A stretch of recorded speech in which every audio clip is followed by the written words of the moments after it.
नमस्कार दोस्तों, मैं आप सभी का स्वागत करती हूं आपके अपने ही यूट्यूब चैनल लॉजिक आईक्यू में। आज के हम इस वीडियो में रीजनिंग के प्रैक्टिस सेट 3 को कवर करेंगे, जिसमें रीजनिंग के 10 अति महत्वपूर्ण प्रश्नों को स्टेप बाय स्टेप सॉल्व करना बताऊंगी। दोस्तों, अगर आप एसएससी, रेलवे या किसी भी कॉम्पिटिटिव एग्जाम की तैयारी कर रहे हैं तो ये प्रैक्टिस सेट आपके लिए बेहद महत्वपूर्ण साबित होने वाला है। चलिए दोस्तों, अब हम प्रश्न संख्या 1 की तरफ बढ़ते हैं। ये रहा प्रश्न नंबर 1। प्रश्न नंबर 1 कर एक निश्चित तर्क के अनुसार 23 से 34 से संबंधित है। समान तर्क के अनुसार 84 का 95 से संबंधित है। समान तर्क का प्रयोग करते हुए 59 निम्नलिखित में से किससे संबंधित है।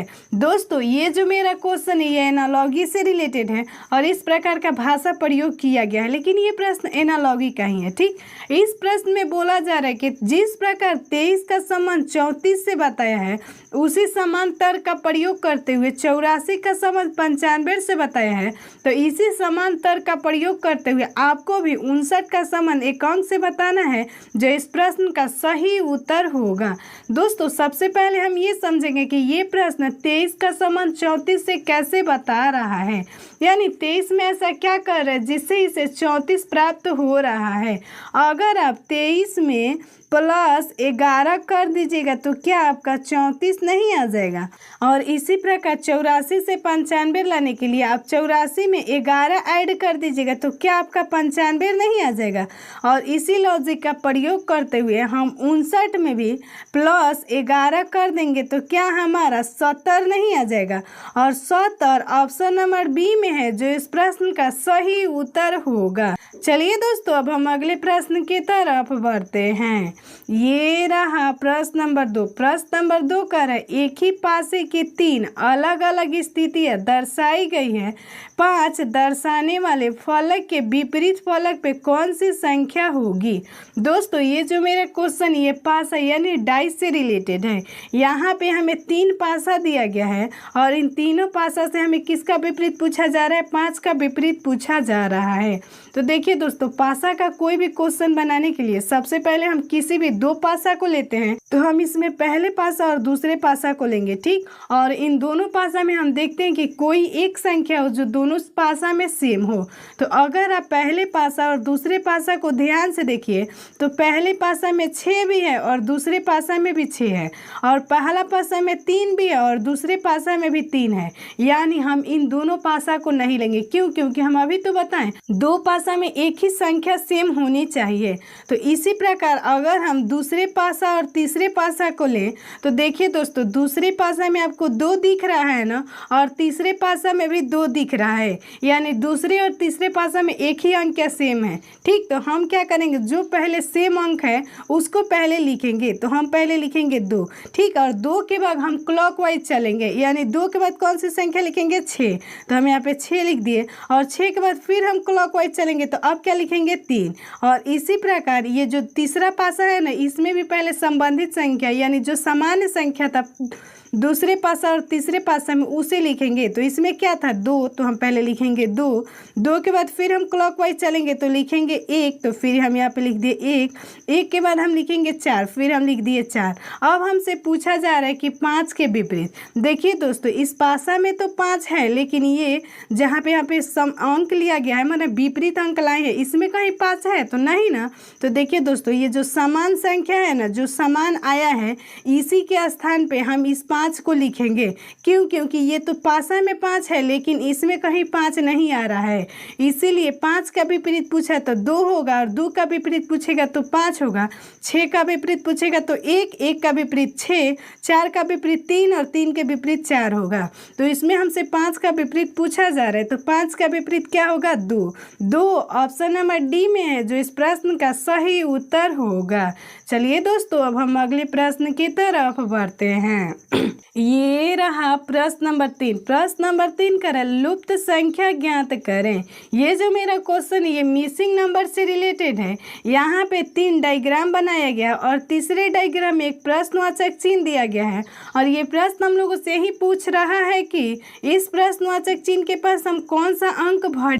दोस्तों सबसे पहले हम ये समझने का कोशिश करेंगे कि ये जो डायग्राम है इसमें एक अंक के बाद दूसरा अंक कैसे लिखा है, यानी 1 के बाद 4 कैसे लिखा है, 4 से 7 और 7 से 10 कैसे लिखा है।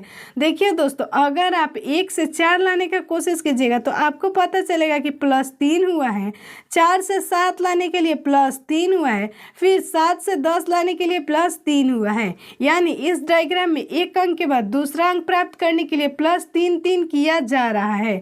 तो इसी प्रकार अगर हम दूसरे डायग्राम को देखें तो इसमें 5 का मतलब 5 से 8 लाने के लिए फिर +3 किया गया है, 8 से 11 लाने के लिए फिर +3 किया गया है, फिर 11 से 14 लाने के लिए +3 किया गया है। और इसी सामान्य लॉजिक का प्रयोग करते हुए अगर हम तीसरे डायग्राम को देखें तो इसमें 6 से 9 लाने के लिए +3, फिर 9 से 12 लाने के लिए +3। तो हम लोग भी 12 से यहाँ पे जो प्रश्नवाचक चिन्ह है इसमें जो अंक आएगा उसमें हम क्या करेंगे, पहले +3 करेंगे ना। तो 12 में +3 करिएगा तो आपका 15 आएगा ना, और 15 ऑप्शन नंबर सी में है जो इस प्रश्न का सही उत्तर होगा। चलिए दोस्तों अब हम अगले प्रश्न की तरफ बढ़ते हैं। ये रहा प्रश्न नंबर 4। प्रश्न नंबर 4 का श्रृंखला में अगली संख्या ज्ञात करें। दोस्तों ये जो मेरा क्वेश्चन ये सीरीज से रिलेटेड है। यहाँ पे एक सीरीज दिया गया है और इस सीरीज के लास्ट में एक प्रश्नवाचक चिन्ह दिया गया है और ये प्रश्न का यही कहना है कि इस सीरीज के लास्ट में प्रश्नवाचक चिन्ह के स्थान पे कौन सा अंक भरा जाएगा। दोस्तों सबसे पहले हम इस प्रकार का क्वेश्चन सॉल्व करने के लिए सबसे पहले सीरीज को ध्यान से पढ़ेंगे कि एक अंक के बाद दूसरा अंक कैसे प्राप्त किया जा रहा है। यानी 7 से 19 कैसे प्राप्त किया जा रहा है, 19 से 42 और 42 से 87। इसी प्रकार हम 87 से एक अंक प्राप्त करेंगे जो इस प्रश्नवाचक चिन्ह के पास भरे जाएंगे। दोस्तों अगर आप 7 से 19 प्राप्त करने का कोशिश कीजिएगा तो आपको पता चलेगा कि 7 में गुने 2 किया जा रहा है और प्लस में 5 किया जा रहा है। अगर आप 7 में 2 से गुना कीजिएगा तो आपका 14 आएगा ना, और 14 में प्लस 5 कीजिएगा तो क्या आपका 19 नहीं आ जाएगा। और देखिए यहाँ पे अगली संख्या 19 है। इसी प्रकार हम 19 से 42 लाने के लिए सबसे पहले 19 में 2 से गुना करेंगे। 19 में 2 से गुना कीजिएगा तो आपका कितना आएगा 38। और 38 में अगर देखिए दोस्तों यहाँ पे 5 ऐड किया गया है ना, तो हम एक संख्या घटा के ऐड करेंगे तो हम 4 ऐड करेंगे तो क्या हमारा 42 नहीं आ जाएगा। और देखिए दोस्तों यहाँ पे 19 का संबंध 42 से बताया है और इसी प्रकार हम फिर 42 में 2 से गुना करेंगे तो हमारा कितना आएगा 84। और 84 में हम कितना ऐड करेंगे 3। क्यों, क्योंकि यहाँ पे 5 ऐड किए थे, फिर हम 4 और फिर 3 ऐड कर रहे हैं, यानी घटते क्रम में हम संख्या को ऐड कर रहे हैं। तो अगर आप 84 में 3 को ऐड कीजिएगा तो क्या आपका 87 नहीं आ जाएगा। और इसी लॉजिक का प्रयोग करते हुए हम लोग भी 87 में 2 से गुना करेंगे तो हमारा आएगा 174। और 174 में फिर हम अगली संख्या 2 को ऐड करेंगे। अगर आप 174 में 2 को ऐड कीजिएगा तो आपका आएगा 176। 176 ऑप्शन नंबर बी में है जो इस प्रश्न का सही उत्तर होगा। चलिए दोस्तों अब हम अगले प्रश्न की तरफ बढ़ते हैं।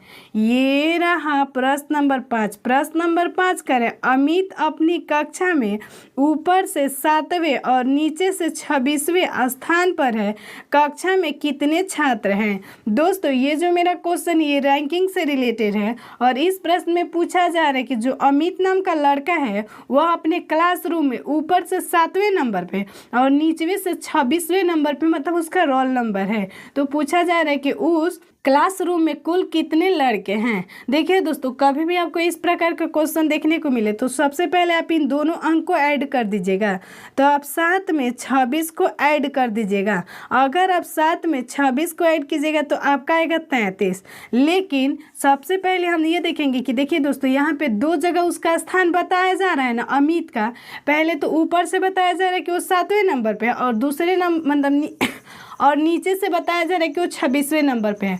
तो अमित नाम का लड़का कहीं एक ही जगह तो होगा, तो इसीलिए हम क्या करेंगे, इस 33 में से 1 माइनस करेंगे। 33 में से 1 माइनस करेंगे तो हमारा आएगा 32, और 32 ऑप्शन नंबर डी में है, जो इस प्रश्न का सही उत्तर होगा। चलिए दोस्तों, अब हम अगले प्रश्न की तरफ बढ़ते हैं। ये रहा प्रश्न नंबर 6। प्रश्न नंबर 6 करेक्ट। कलम का स्याही से वही संबंध है जो संबंध सुई का से होगा। यानी यहाँ पे पूछा जा रहा है, ये जो मेरा क्वेश्चन ये भी एनालॉजी से रिलेटेड है। इस प्रश्न में बोला जा रहा है कि जिस प्रकार कलम का संबंध स्याही से बताया गया है, क्यों? क्योंकि जो कलम होता है, कलम के अंदर ना स्याही को भरते हैं, इसीलिए हम कलम का संबंध किससे बताया गया, स्याही से। इसी प्रकार हमसे पूछा जा रहा है कि सुई का संबंध हम किससे बताएंगे। तो देखिए दोस्तों, जो सुई होता है, सुई में हम क्या भरते हैं, धागा को लगाते हैं, तो इसीलिए हम सुई का संबंध धागा से बताएंगे। धागा ऑप्शन नंबर बी में है, जो इस प्रश्न का सही उत्तर होगा। चलिए दोस्तों, अब हम अगले प्रश्न की तरफ बढ़ते हैं। ये रहा प्रश्न नंबर 7। प्रश्न नंबर 7 करें। निम्नलिखित प्रश्नों में दिए गए विकल्पों में से विषम संख्या ज्ञात कीजिए। दोस्तों, ये जो मेरा क्वेश्चन ये क्लासिफिकेशन से रिलेटेड है। इसमें विषम संख्या पूछा जा रहा है कि मतलब यहाँ पे आपको 4 ऑप्शन दिया गया है, और इन चारों ऑप्शन में से एक जो ऑप्शन होगा ना, वह तीनों ऑप्शन से बिल्कुल अलग होगा, और उसी ऑप्शन को हमें पहचान करना है। देखिए दोस्तों, पहला जो ऑप्शन है इसमें दिया है 399। अगर आप 399 के एक एक अंक को ऐड कीजिएगा, यानी 3 + 9 + 9, तो आपका कितना आएगा, 21 आएगा। इसी प्रकार अगर आप दूसरे ऑप्शन के एक एक अंक को ऐड कीजिएगा, यानी 4 + 4 + 8, तो आपका कितना आएगा, 16 आएगा। इसी प्रकार अगर तीसरे ऑप्शन के एक एक अंक को ऐड कीजिएगा, यानी 4 + 4 + 9, तो आपका कितना आएगा, 17 आएगा। और इसी प्रकार अगर आप चौथे ऑप्शन के ऐड कीजिएगा, तो 4 + 9 + 7, तो आपका कितना आएगा, 20। अब देखिए, अब हमको पता करना कि इन चारों ऑप्शन में से बिल्कुल डिफरेंट वाला ऑप्शन कौन सा है। देखिए दोस्तों, अगर आप पहले ऑप्शन को देखिए तो इसमें आया है 21। 21 क्या है, एक भाज्य संख्या है। ऑप्शन दूसरे को देखिए तो दिया है 16। 16 भी एक भाज्य संख्या है। लेकिन जो ऑप्शन तीसरा है इसमें है 17। 17 एक भाज्य संख्या नहीं है, यह अभाज्य संख्या है। लेकिन ऑप्शन जो चौथा है इसमें भी 20 दिया है। 20 भी एक भाज्य संख्या है। इसीलिए इस प्रश्न का जो बिल्कुल डिफरेंट वाला ऑप्शन होगा वह होगा ऑप्शन नंबर सी। तो चलिए दोस्तों, अब हम अगले प्रश्न की तरफ बढ़ते हैं। ये रहा प्रश्न नंबर 8। प्रश्न नंबर 8 करें, वेन आरेख ज्ञात करें। दोस्तों, ये जो मेरा क्वेश्चन ये वेन डायग्राम से रिलेटेड है। यहाँ पे हमें 3 शब्द दिया गया, महिला, बहन और पत्नी। और ये प्रश्न हम लोगों से पूछ रहा है कि इन तीनों शब्द से मिलाकर आपको वेन आरेख निर्माण करना, जो इस प्रश्न का सही उत्तर होगा। देखिए दोस्तों, इसमें सबसे पहले वेन डायग्राम का क्वेश्चन बनाने के लिए सबसे पहले आप ये समझने का कोशिश कीजिए, जो यहाँ पे शब्द दिया गया वो शब्द कैसे दिया गया है। यहाँ पे दिया गया है महिला, बहन और पत्नी। आप सभी को पता होगा कि जो महिला होती है वही क्या होती है, बहन भी होती है, पत्नी भी होती है। तो सबसे पहले हम किसका वेन आरेख बताएंगे, महिला का। तो ये हो गया हमारा महिला का वेन आरेख। अब उसके बाद है बहन, और बहन के बाद है पत्नी। देखिए दोस्तों, जो बहन होती है वो किसी की पत्नी भी होती है, और जो पत्नी होती है वो किसी की बहन भी होती है। तो इन दोनों का वेन आरेख कैसे बताएंगे, यहाँ पे हम बहन, और बहन से भी यहाँ पे हम क्या बनाएंगे, पत्नी का। क्यों? क्योंकि ये दोनों मतलब क्या है, एक ही तो इंसान है। मतलब मान लीजिए जिसकी बहन है वो किसी की पत्नी है, जो किसी की पत्नी है वो किसी की बहन है। तो ऐसा वेन आरेख ऑप्शन नंबर सी में है, जो इस प्रश्न का सही उत्तर होगा। चलिए दोस्तों, अब हम अगले प्रश्न की तरफ बढ़ते हैं। ये रहा प्रश्न नंबर 9। प्रश्न नंबर 9 कह रहे, किसी एक खास कूट भाषा में गर्ल को QWNL लिखा जाता है। इस कूट भाषा में कीप्ट यानी KEPT को कैसे लिखा जाएगा। दोस्तों, ये जो मेरा क्वेश्चन ये कोडिंग डिकोडिंग से रिलेटेड है। यहाँ पे गर्ल को कोड के रूप में QWNL लिखा गया है। उसी प्रकार हम लोगों से पूछा जा रहा है KEPT को कोड के रूप में क्या लिखेंगे। देखिए दोस्तों, सबसे पहले हम ये समझेंगे कि गर्ल का ये कोड के रूप में कैसे ये मतलब जो लेटर लाया है ये लाया है। तो सबसे पहले हम क्या करेंगे, यहाँ पे जो लेटर दिया है उस लेटर का प्लेस वैल्यू लिखेंगे। जो G का प्लेस वैल्यू होता है वह होता है 7, I का प्लेस वैल्यू होता है वह होता है 9, R का प्लेस वैल्यू होता है 18, L का प्लेस वैल्यू होता है 12। ऐसे ही अगर इसका संबंधित लेटर को देखें तो Q का प्लेस वैल्यू होता है 17, W का प्लेस वैल्यू होता है 23, N का प्लेस वैल्यू होता है 14 और L का प्लेस वैल्यू होता है। अब हम ये समझेंगे कि किस प्रकार ये प्रश्न गर्ल का संबंधित लेटर QWNL को बता रहा है। देखिए दोस्तों, सबसे पहले आप पहले लेटर यानी G को देखिए और इस मतलब इसका संबंधित लेटर Q को देखिए। तो यहाँ पे है 7, यहाँ पे है 12। आपको क्या लग रहा है, +5 किया गया है ना, यानी 7 से 12 लाने के लिए आपको +5 करना पड़ेगा। वैसे ही दूसरे लेटर को देखिए तो I का प्लेस वैल्यू होता है 9 और इसका संबंधित संख्या आप 14 को बताइए यानी N को। तो फिर क्या किया गया है, +5 किया गया है। ऐसे ही 18 का 23 से बताइए तो फिर +5। इसी प्रकार अगर आप 12 से 17 को देखिए तो +5 किया गया है। यानी इस प्रश्न में जो लॉजिक का प्रयोग किया गया है यानी कोड के रूप में, वो क्या किया गया, जो मतलब पहला लेटर है ना उसका संबंध लास्ट वाले लेटर से बताया जा रहा है और प्लस में 5 किया जा रहा है। तो इसी प्रकार अगर हम संबंधित लेटर देखें यानी KEPT का K का प्लेस वैल्यू होता है 11, E का प्लेस वैल्यू कितना होता है 5 होता है और P का प्लेस वैल्यू होता है 16 और T का प्लेस वैल्यू होता है 20। तो हम सबसे पहले क्या करेंगे, पीछे से देखेंगे ना, पीछे से हम प्लस करेंगे। तो हम 20 में +5 करेंगे तो हमारा कितना आएगा 25 और 25 पे क्या आता है Y। ऐसे ही 16 में हम +5 करेंगे तो हमारा आएगा 21 और 21 पे क्या आता है U।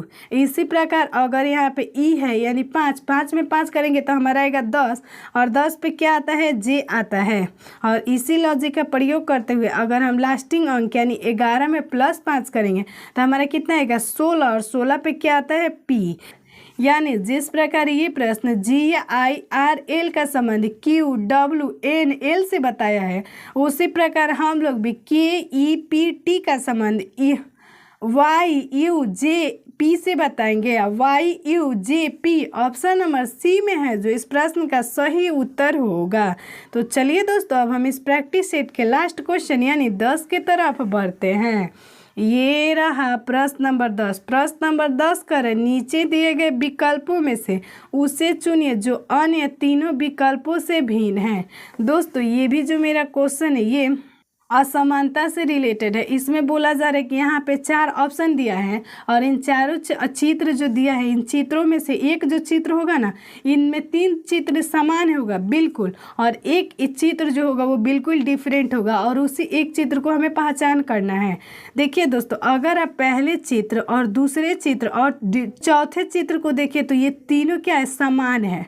लेकिन अगर आप तीसरे चित्र को देखिए तो यहाँ पे जो लाइन ऐसे खींचा गया है वह इसमें कैसे खींचा गया, ऊपर से खींचा गया है।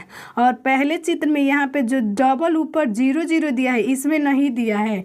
इसीलिए इस प्रश्न का सही उत्तर ऑप्शन नंबर C होगा। दोस्तों, इस प्रैक्टिस सेट में इतना ही क्वेश्चन। अगले प्रैक्टिस सेट में हम और सारे क्वेश्चन को करेंगे। तब तक के लिए आप स्वस्थ रहे, मस्त रहे और अपनी पढ़ाई में व्यस्त रहे। और हाँ, वीडियो को लाइक करना, चैनल को सब्सक्राइब करना बिल्कुल भी ना भूले। तब तक के लिए बाय बाय।